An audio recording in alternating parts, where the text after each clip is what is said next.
तो हम बात करेंगे एग्जाम्पल्स ऑफ एस्कोमाइसिटीज। एस्कोमाइसिटीज के कौन कौन से एग्जाम्पल्स हैं इनको डिस्कस करेंगे। सबसे पहला एग्जाम्पल है आपका पेनिसिलियम। पेनिसिलियम का नाम तो सभी ने सुना होगा, पेनिसिलियम। अब ये वही फंजाई है जिससे पेनिसिलिन नाम की एंटीबायोटिक बनी थी। दुनिया की सबसे पहली एंटीबायोटिक का नाम था पेनिसिलिन, और ये पेनिसिलिन नाम की एंटीबायोटिक इसी पेनिसिलियम नाम के फंजाई से बनाई गई थी। तो दुनिया की सबसे पहली जो एंटीबायोटिक है, मैजिकल ड्रग्स है, उस एंटीबायोटिक का फॉर्मेशन, पहली एंटीबायोटिक आपकी पेनिसिलियम नोटेटम नाम के फंगस से बनी थी। कौन से फंगस से? Penicillium notatum. तो पेनिसिलियम नोटेटम नाम के फंजाई से दुनिया की सबसे पहली फर्स्ट एंटीबायोटिक बनी थी। फर्स्ट एंटीबायोटिक, दुनिया की सबसे पहली एंटीबायोटिक जिसका नाम था पेनिसिलियम नोटेटम, सॉरी पेनिसिलिन। पहली एंटीबायोटिक का नाम क्या था? पेनिसिलिन था। और वो पेनिसिलिन नाम की एंटीबायोटिक पहली बार पेनिसिलियम नोटेटम नाम के फंगस से बनाई गई थी। और पेनिसिलिनियम नाम का फंगाई किसमें आता है? किसका एग्जाम्पल है? एस्कोमाइसिटीज ग्रुप से आता है। बनाया किसने था? दुनिया की सबसे पहली एंटीबायोटिक बनाई किसने थी? फर्स्ट एंटीबायोटिक बनाने वाले साइंटिस्ट का नाम था Alexander Fleming. Alexander Fleming. Alexander Fleming नाम के साइंटिस्ट ने दुनिया की सबसे पहली एंटीबायोटिक बनाई थी, और वो एंटीबायोटिक बनी थी एक फंगस से। उस फंगस का नाम था पेनिसिलियम नोटेटम, और उस एंटीबायोटिक का नाम था पेनिसिलिन। और पेनिसिलिन नाम की एंटीबायोटिक बनाने के लिए, दुनिया की सबसे पहली एंटीबायोटिक बनाने के लिए इनको नोबेल प्राइज से सम्मानित किया गया था। दुनिया का सबसे बड़ा प्राइज, नोबेल प्राइज मिला था इनको। इनकी अलग से कहानी, पूरी कैसे डिस्कवरी की थी, इसका एक अलग वीडियो हमने बनाया है, जिसको इंटरेस्ट होगा देख सकते हैं। ठीक है, चैनल पे, यूट्यूब चैनल पे वो भी अवेलेबल है। तो अलग से एक इसका बनाया था उन्होंने, हमने चैनल में एक वीडियो बनाया है सिर्फ कि डिस्कवरी कैसे हुई थी कहानी की तरह। तो हम अब आज सिर्फ फैक्ट की बात करते हैं, कहानी कभी और बात करेंगे। तो दुनिया की सबसे पहली एंटीबायोटिक का नाम पेनिसिलिन किससे बनी थी? पेनिसिलियम नोटेटम नाम के फंजाई से। और बनाने वाले साइंटिस्ट का नाम अलेक्जेंडर फ्लेमिंग, और इसके लिए उनको कौन सा प्राइज मिला था? नोबेल प्राइज मिला था। ठीक है, आज की डेट में लेकिन पेनिसिलिन नाम की दवाई आज की डेट में जो मार्केट में बिकती है, आज भी बिकती है, आप लोग खाते हैं, एंटीबायोटिक डॉक्टर लिखते हैं तो कई बार आप देखिएगा पेनिसिलिन नाम की एंटीबायोटिक लिखते हैं डॉक्टर। और पेनिसिलिन नाम की एंटीबायोटिक आज की डेट में किससे बनाई जाती है? पहली बार तो बनाई गई थी पेनिसिलियम नोटेटम से, दुनिया में पहली बार। लेकिन आज की डेट में कॉमर्शियल लेवल पे सबसे ज्यादा उगाया जाता है जो पेनिसिलियम क्राइसोजेनम, क्राइसोजेनम नाम के फंजाई से। इसकी दूसरी स्पीसीज है पेनिसिलिन की, तो पेनिसिलियम क्राइसोजेनम नाम के फंगस से कॉमर्शियल प्रोडक्शन किया जा रहा है, लार्ज स्केल प्रोडक्शन किया जा रहा है, क्योंकि पेनिसिलिन नोटेटम से कम निकल रही होगी, इसलिए हाई स्केल में, लार्ज स्केल में प्रोडक्शन आज डेट में मार्केट में कॉमर्शियल जो होता है। पेनिसिलियम की दूसरी स्पीसीज है क्राइसोजेनम, और इसी क्राइसोजेनम नाम की स्पीसीज से कॉमर्शियल प्रोडक्शन आज डेट में कर रहे हैं। ठीक है, याद रखिए पेनिसिलिनियम जो है ये फंजाई किस ग्रुप से बिलोंग करता है? एस्कोमाइसिटीज ग्रुप से बिलोंग करता है। तो पहला फंगस से आप मिल लिए जिसका नाम था पेनिसिलियम, और इससे दुनिया की सबसे पहली एंटीबायोटिक बनी थी, और बनाने वाले साइंटिस्ट का नाम था अलेक्जेंडर फ्लेमिंग। दूसरी बात करते हैं, दूसरे इंपॉर्टेंट फंजाई से मिलते हैं इसी ग्रुप के। दूसरे इंपॉर्टेंट फंजाई का नाम है आपका एस्परजिलस। एस्परजिलस, ये भी बहुत इंपॉर्टेंट फंजाई है एस्परजिलस। और एस्परजिलस फंजाई को ब्लैक ब्राउन मोल्ड के नाम से भी जानते हैं। किस नाम जानते हैं? ब्लैक या फिर ब्राउन मोल्ड, MOULD, मोल्ड मतलब होता है फंजाई। ब्लैक ब्राउन मोल्ड के नाम से जानते हैं, क्योंकि एस्परजिलस फंजाई किस रंग का दिखता होगा? ब्लैक या ब्राउन कलर का दिखता है, इसलिए इसको ब्लैक ब्राउन मोल्ड के नाम जानते हैं। या फिर ये काले काले धुएं जैसा दिखता है, इसलिए इसको स्मोकी फंजाई के नाम से भी जानते हैं। स्मोकी फंजाई या स्मोकी मोल्ड, स्मोकी मोल्ड के नाम से जानते हैं। मोल्ड मतलब फंजाई होता है। स्मोकी मोल्ड, स्मोकी फंजाई या फिर ब्लैक ब्राउन मोल्ड के नाम जानते हैं। पेनिसिलियम ग्रीन कलर का दिखता था, याद रखिएगा, पेनिसिलियम जो पढ़ा चुके हैं आपको, वो ग्रीनिश कलर का होता है लगभग में। एस्परजिलस ब्लैक या ब्राउन कलर का दिखता है। एस्परजिलस नाम का फंजाई बीमारी भी फैलाता, अच्छा भी है और बुरा भी है। कई सारे लोगों को अच्छा भी काम करता है हमारे लिए और बुरा काम भी करता है। बुरा काम क्या करता है? बीमारी फैलाता है। कौन सी बीमारी फैलाता है? एस्परजिलोसिस नाम की बीमारी फैलाता है। एस्परजिलोसिस, इसकी वजह से कौन सी बीमारी होती है? एस्परजिलोसिस नाम की बीमारी होती है। और बीमारी कहाँ होती है? कान में होती है और लंग्स में होती है। ये बीमारी कहाँ कहाँ होती है इंसानों को, ह्यूमन को? ईयर में, कान में एंड लंग्स में। ये दो जगह हैं जहां पर हो सकती बीमारी एस्परजिलोसिस।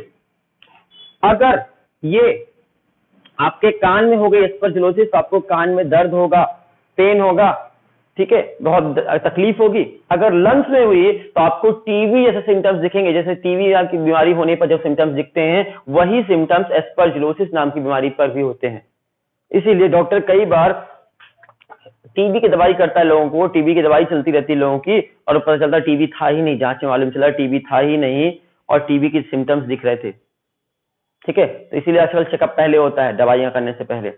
ठीक है, सिम्टम्स आए टीबी जैसे लेकिन टीबी नहीं होगी, सीधे खांसी आएगी, सब कुछ होगा। बीमारी का नाम है एस्परजिलोसिस और किसकी वजह से हुई है? एस्परजिलस नाम के फंजाई के लंग्स में जम जाने की वजह से, लंग्स में इकट्ठा हो जाने की वजह से। इसका बहुत सारा यूजफुल भी है, अच्छे भी है ये। जैसे कि इनसे हम सिट्रिक एसिड जो मिलता है वो सिट्रिक एसिड का प्रोडक्शन हम इसकी मदद से कर सकते हैं। एस्परजिलस नाम के फंजाई से सिट्रिक एसिड का प्रोडक्शन करवा लेते हैं, हमारे लिए अच्छा भी काम कर देते हैं ये। ठीक है, हमको बहुत हेल्प भी कर दिए, सिट्रिक एसिड हमारे लिए बना दिए कॉमर्शियल लेवल पर। तो अच्छे भी है और बीमारी फैलाते हैं इसलिए बुरे भी है। ठीक है, किस रंग के दिखते हैं? ब्लैक या ब्राउन कलर के दिखते हैं, इसलिए इनको स्मोकी फंजाई के नाम से भी जानते हैं। पहला एग्जांपल पेनिसिलियम, दूसरा एस्परजिलस। तीसरा एग्जांपल बढ़ते हैं, एस्कोमाइसिटीज ग्रुप का तीसरा एग्जांपल है जिसका नाम है क्लेविसेप्स।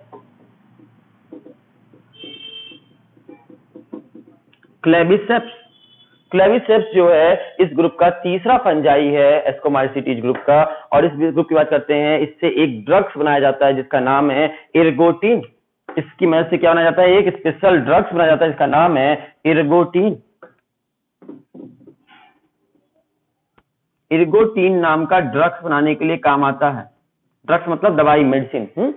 तो इरगोटिन नाम का ड्रग्स बनाने का काम आता है। और ये ड्रग्स का यूज किसके लिए करते हैं? ये नार्कोटिक्स ड्रग है, नशीली दवाई है।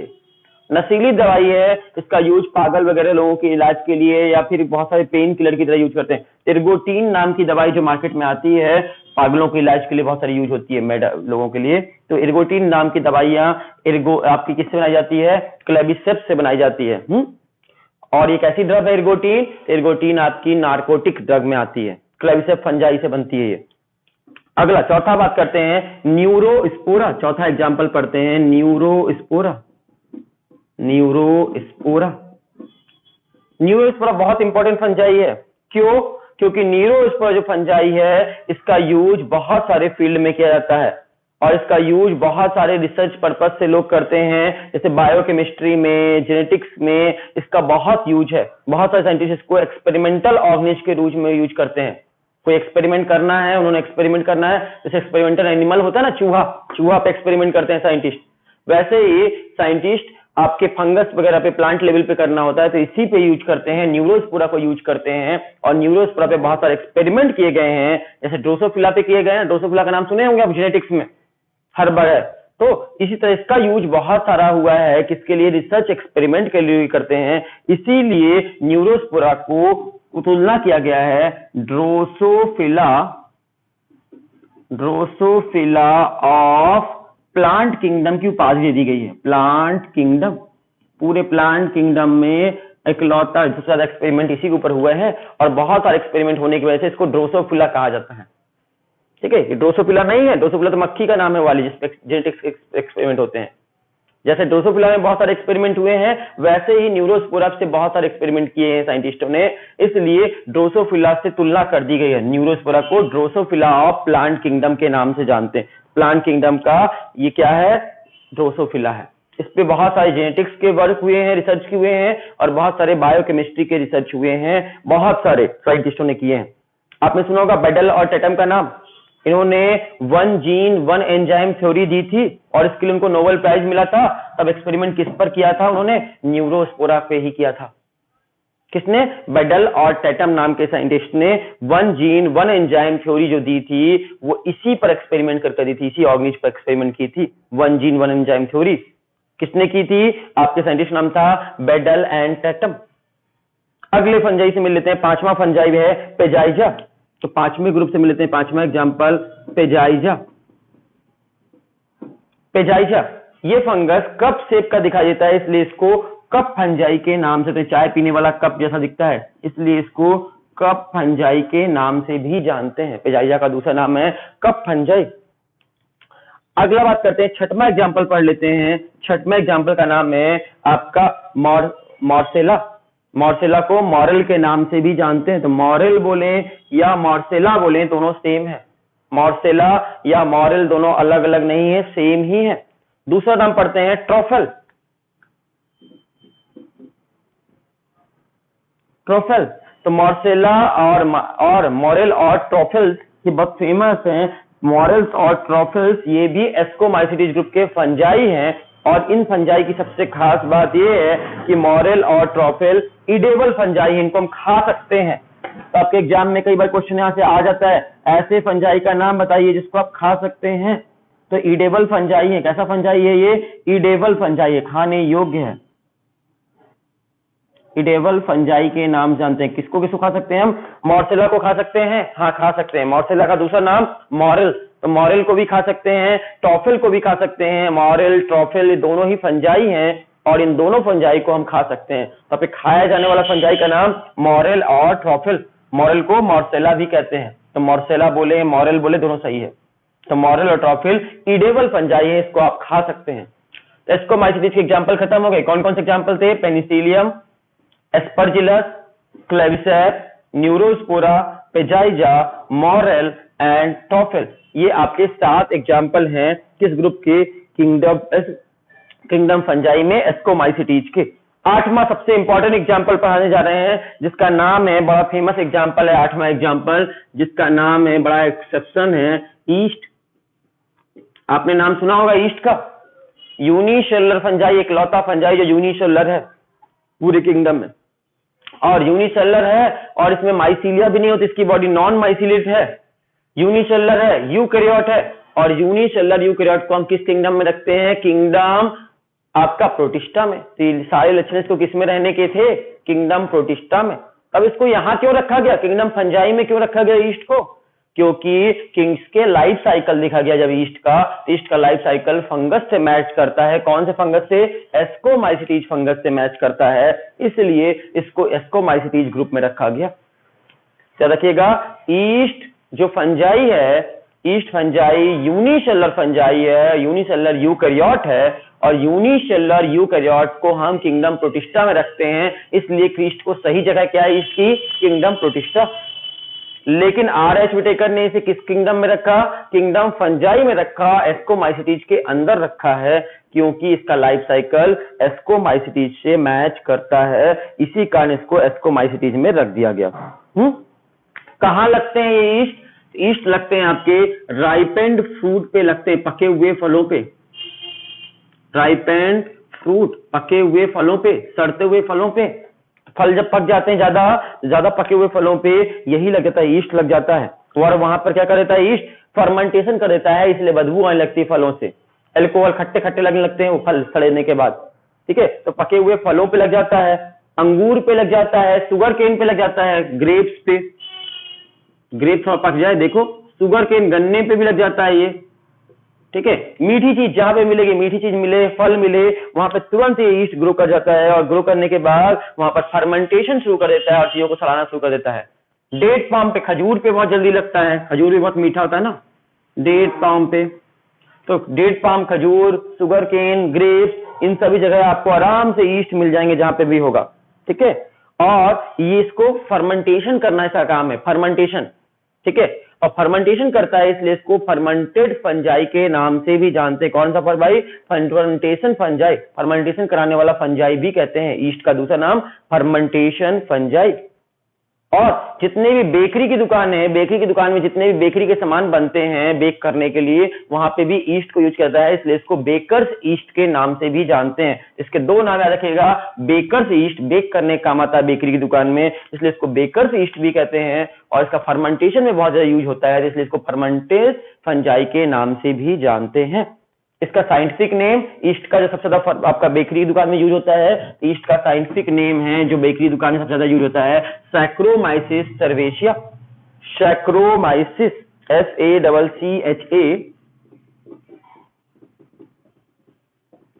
Saccharomyces,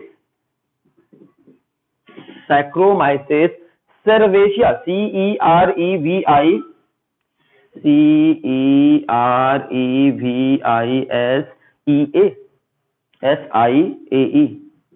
Saccharomyces सर्वेशिया।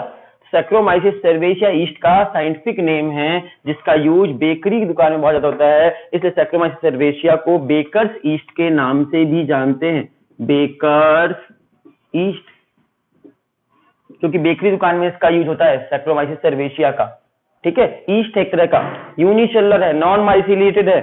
ठीक है, इसका यूज फर्मेंटेशन में भी बहुत सारी जगह पे करते हैं, जिससे हमने एस्कोमाइसिटीज खत्म कर लिया। अब हम बात करेंगे बेसिडियोमाइसिटीज ग्रुप की। नेक्स्ट ग्रुप का नाम है बेसिडियोमाइसिटीज, थर्ड ग्रुप। ये क्या होते हैं, कैसे होते हैं फंजाई, इनसे मिल लेते हैं बेसिडियोमाइसिटीज से।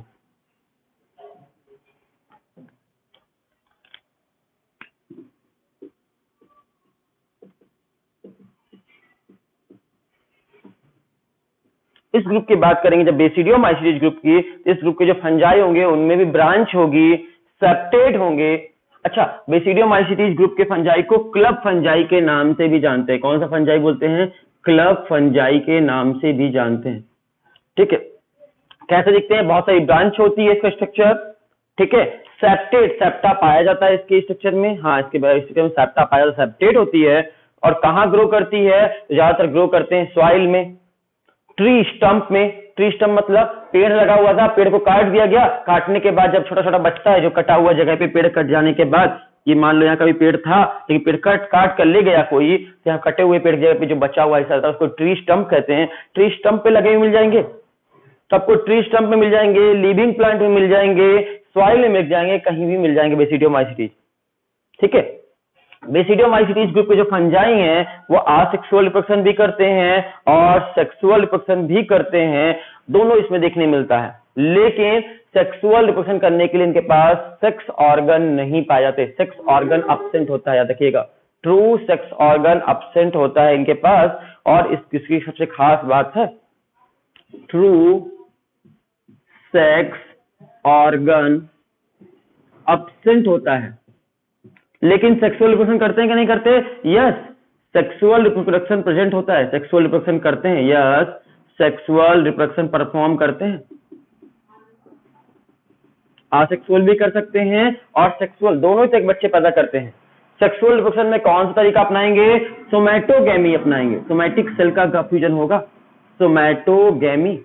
सेक्स सेल तो इनमें नहीं होगी, लेकिन सोमैटिक सेल ही आपस में फ्यूज जाएगी, दो सोमैटिक सेल आपस में फ्यूज होकर बच्चे पैदा करेगी, इसलिए इस घटना का नाम सोमैटोगैमी रखा गया है। जिसमें सोमैटोगैमी करते हैं, याद रखिएगा, बेसिडियोमाइसिटीज ग्रुप के ऑर्गेनिज्म में ट्रू सेक्स ऑर्गन नहीं होता है, ये सोमैटोगैमी करते हैं, याद रखिएगा, सोमैटोगैमी पाया जाता है। और आसेक्सुअल रिप्रोडक्शन करते हैं कि नहीं करते? हाँ, आसेक्सुअल रिप्रोडक्शन करते हैं। ठीक है, लेकिन आसेक्सुअल रिप्रोडक्शन इनके में जनरली नहीं पाया जाता, याद रखिएगा, आसेक्सुअल रिप्रोडक्शन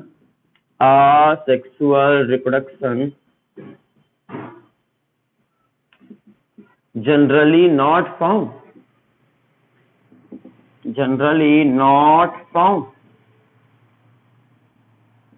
जनरली नहीं होता। इनमें आसेक्सुअल रिप्रोडक्शन होता ही नहीं है। सेक्सुअल रिप्रोडक्शन होता है कि नहीं होता? हाँ, होता है, लेकिन सेक्सुअल रिप्रोडक्शन करने के लिए सेक्स ऑर्गन इनमें नहीं पाए जाते, इसमें सोमैटोगैमी करते हैं बच्चे पैदा करने के लिए। ठीक है, अच्छा, वेजिटेटिव रिप्रोडक्शन कर सकते हैं कि नहीं कर सकते? हाँ, वेजिटेटिव रिप्रोडक्शन तो करेंगे ही करेंगे, वेजिटेटिव रिप्रोडक्शन करेंगे कि नहीं करेंगे? यस, वेजिटेटिव रिप्रोडक्शन करते हैं। किसकी मदद से करते हैं? माइसीलिया है, इसलिए फ्रेगमेंटेशन नाम की घटना होती है। कौन सी घटना होती है वेजिटेटिव रिप्रोडक्शन में? फ्रेगमेंटेशन।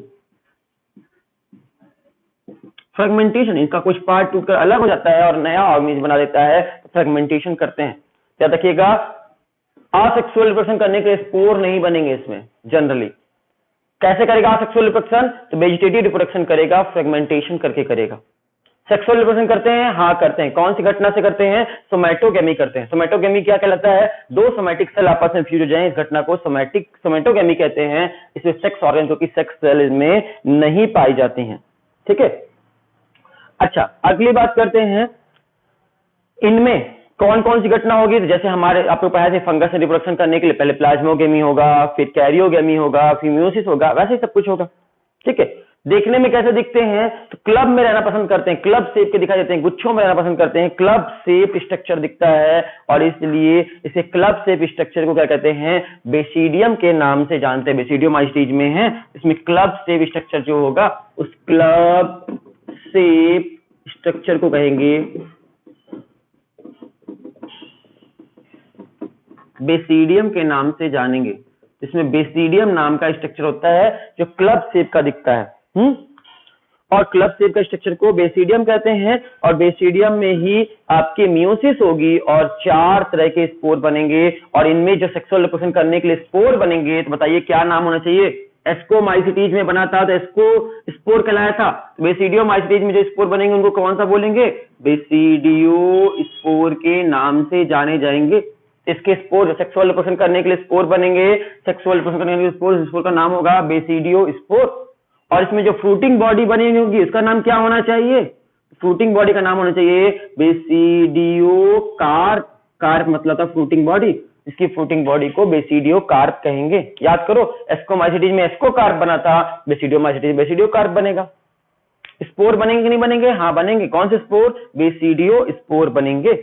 ठीक है, अब नेक्स्ट क्लास में हम देखेंगे एग्जांपल्स ऑफ बेसिडियोमाइसिटीज। बेसिडियोमाइसिटीज के एग्जांपल्स कौन कौन से हैं वो नेक्स्ट क्लास में डिस्कस करेंगे। Thank you.